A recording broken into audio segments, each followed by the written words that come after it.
All right. Okay, we're back. I'm back with another one I'm super hyped for. I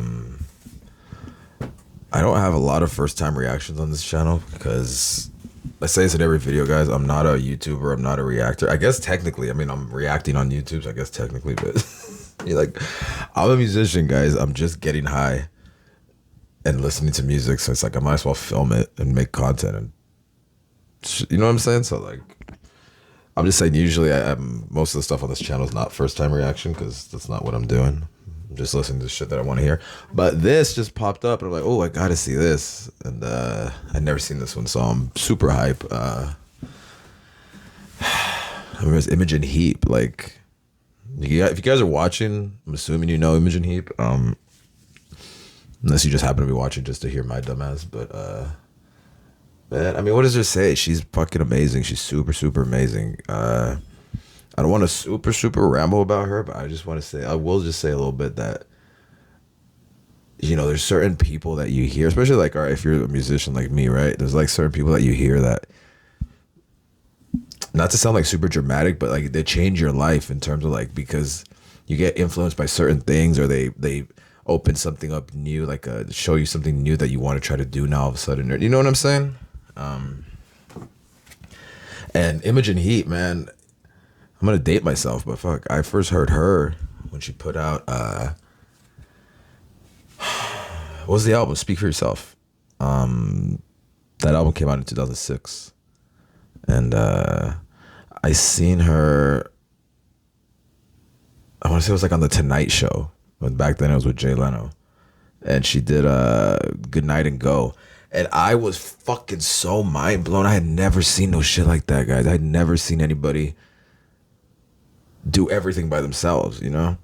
And, you know, back then I was having like a real hard time, like trying to put bands together, like getting people to, it was always super hard for me to find drummers. Like I had no problem finding singers or bass players. I play guitar. So I had no problem, but I always had a problem finding drummers. And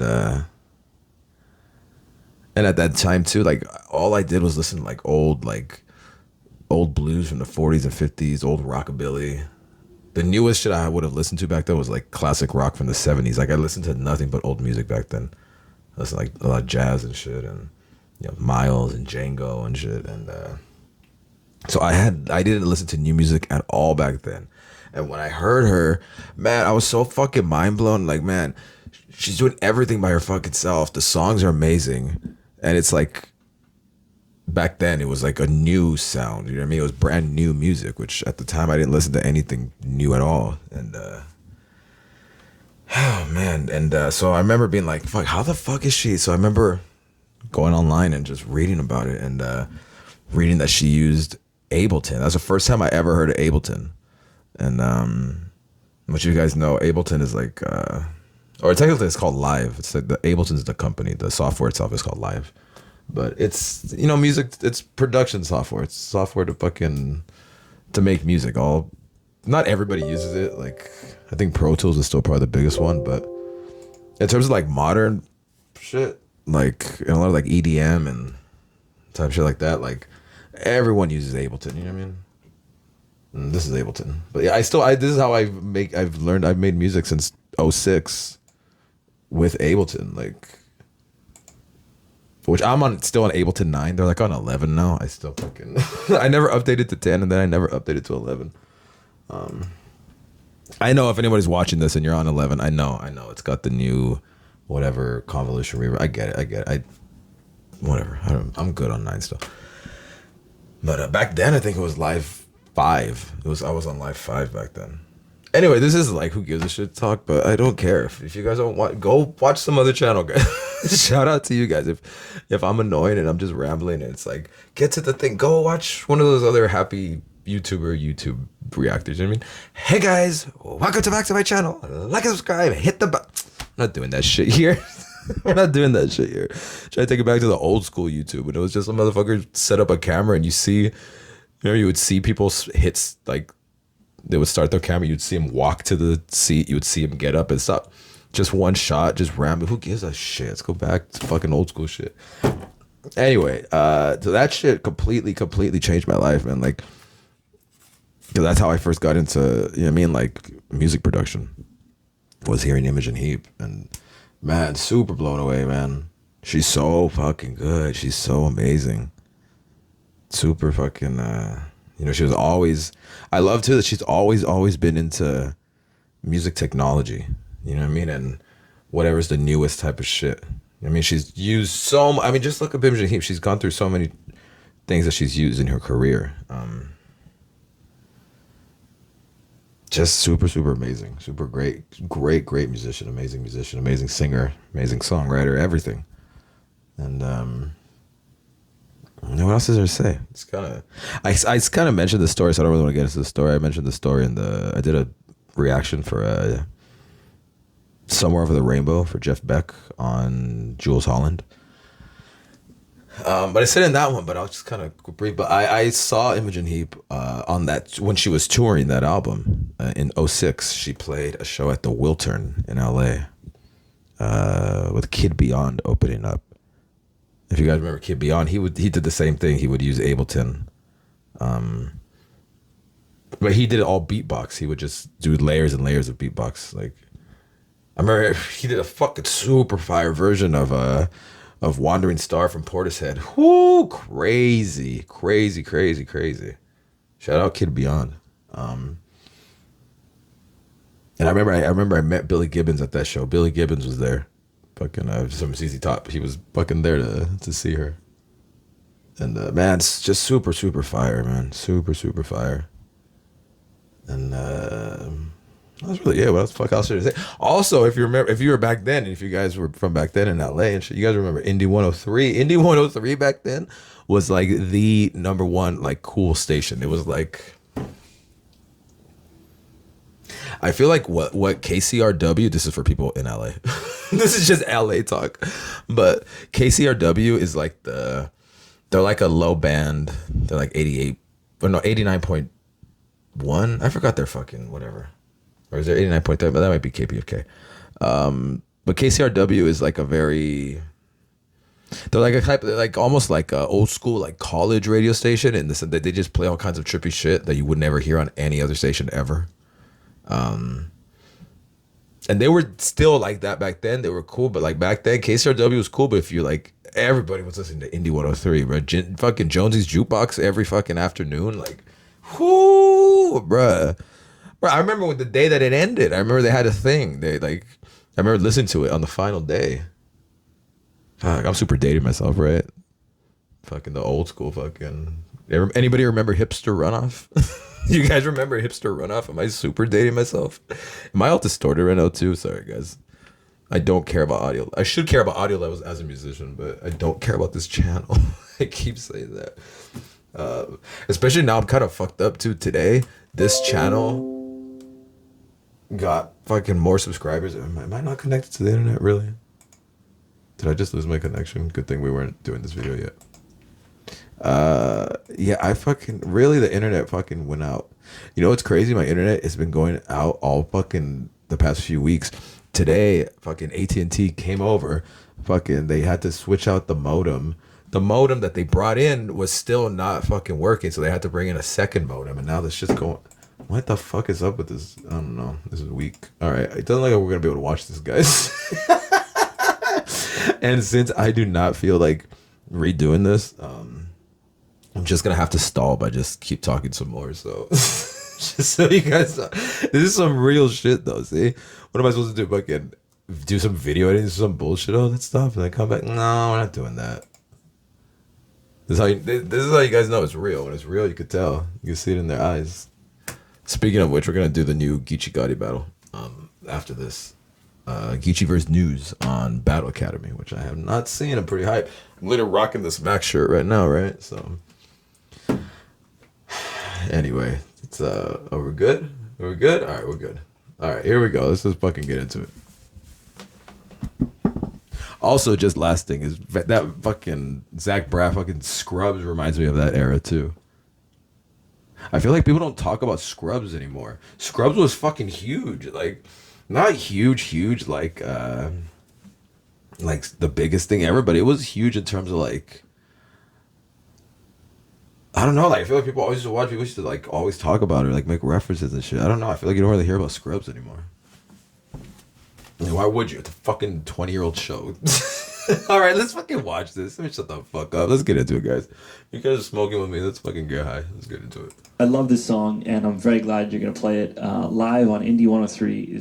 Hold up. Let me refresh this on the off chance that something. I don't need this thing. I love this song, and I'm very glad you're going to play it live on Indie 103. Imogen Heap with Hide and Seek.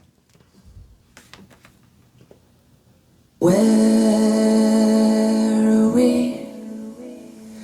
What the hell is going on?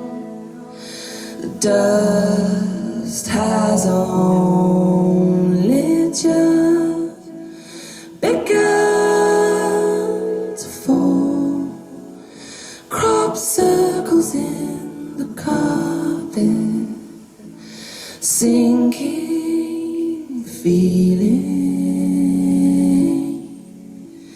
Spin me round again and rub my eyes. This can't be happening when busy streets a mess with people would stop to hold. That's heavy, yeah. Hide and seek. Trains and sewing machines, all those years they were here first. Oily marks appear on walls where pleasure moments are before the takeover. The sweeping insensitivity of this still life.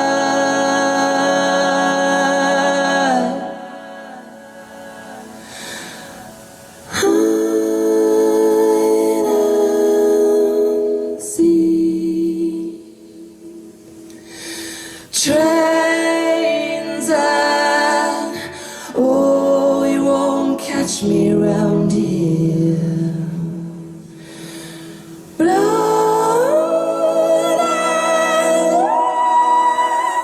and tears, they were here first.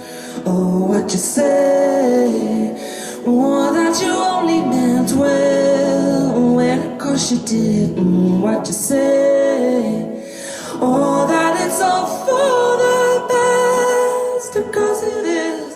What you say? Oh, that is just what we need, and you decided this. What you say? Oh, what did she say?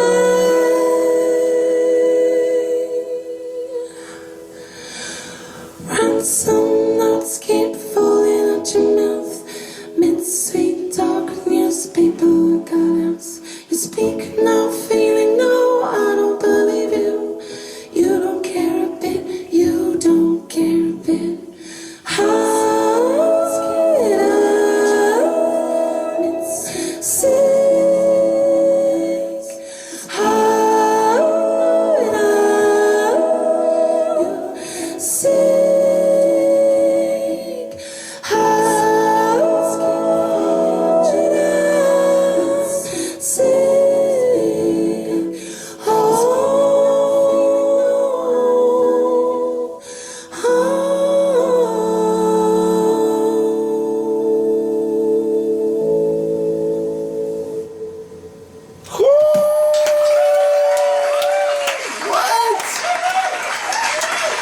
my fucking god, man. That was incredible. I cannot thank you enough for flying all the way in here. On behalf of all your fans who are listening, we thank you for coming just for this. Thanks for bringing me up. And please check out Still clapping, yes, I her am still album, Speak for clapping. Yourself, and listen to her on the Last Kiss soundtrack. And we are honored that you were here. Thank you. Thank you. That was Imogen Heap on Indie 1031. Wow, fucking wow, guys. Holy shit, yes. I don't care if I look like a fucking idiot. Yes, I'm clapping fucking for the performance fucking 17 years later. Holy shit, was that amazing. Whew. She's so good. She's so fucking talented. So amazing. Wow, what a great performance. I can't believe I never saw that performance. I was a huge fan of her at that time, especially, and I used to listen to Indie 103 all the time at that time when they were around. I can't believe I never saw that. That was super fucking fire. Damn. I feel like we gotta react to some more fucking Imogen Heap, right? I should do a reaction to that whole album. That whole album is so fucking amazing. Oh my god. I used to play the shit out of that thing all the time. All the time. As a matter of fact, I remember too. I don't remember the name of the actual thing, but there was some software that she had partnered up with, like, and maybe this is 07, and it was a thing where, like, if you guys are into production at all, like, they'll give you the stems, but it wasn't like the stems where you could actually do stuff with the stems. It was like within the context of this like program, basically, where like you would just push a button. And like one thing would be for the vocal stems, one would be for this keys, one would be for this synth, one would be for this, string line, whatever. And so you could like, it was sort of almost like somewhat remix. I guess there was a way, if you could have just gotten the audio out, you could have just probably played the vocal track and just, you know what I mean? But it wasn't like, I'm saying, like, it wasn't just like waves of a stem, you know what I'm saying? Like, it was in this thing. And I remember she did Headlock. They put Headlock on there. And I remember buying it before. I remember buying it specifically for that, and it was like a real shit. That's why I can't remember. It's one that's not even around anymore. It was not good, but I think their whole thing was to be like, hey, you don't have to be a fucking producer or a musician to be able to have fun remixing the song. I think that was the thing they were going with, but that didn't take off. But I don't even know what the fuck. I'm fucking high as shit, guys. My point is Imogen Heap is super fucking fire. And, man, shout out to Imogen Heap. And, fuck, that's really it. And, yeah, we could come back with the Geechee Gotti versus News if you guys are into battle rap. I got the smack shirt. Also, guys, I said it. I'm gonna have to keep saying this in every video. This shit might get annoying, but I don't give a fuck. Go watch another channel. This channel, I started it a few weeks ago just to fuck around. I've told literally nobody about it, and I have more subs on here than on my music channel. That's fucking, guys. Can you guys go sub to my music channel? If like one or two of you could go sub to my music channel, that'd be amazing. The link's in the description.